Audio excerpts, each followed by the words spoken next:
Praise the Lord. கர்த்தருக்கு ஸ்தோத்திரம். இன்றைய வசனம்,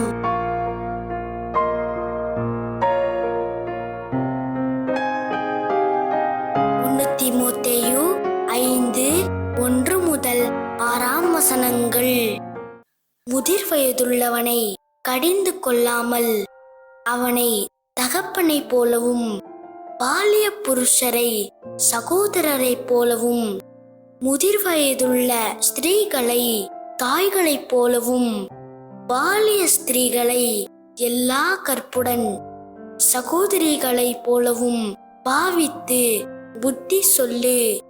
உத்தம விதவைகளாகிய விதவைகளை கனம் பண்ணு.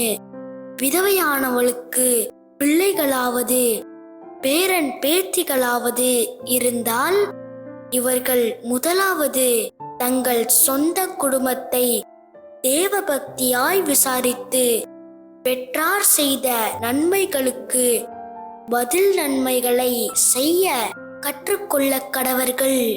அது நன்மையும் தேவனுக்கு முன்பாக பிரியமுமாயிருக்கிறது. உத்தம விதவையாயிருந்து தனிமையாயிருக்கிறவள் தேவனிடத்தில் நம்பிக்கையுள்ளவளாய் இரவும் பகலும் வேண்டுதல்களிலும் ஜெபங்களிலும் நிலைத்திருப்பாள். சுகபோகமாய் வாழ்கிறவள் உயிரோடே செத்தவள்.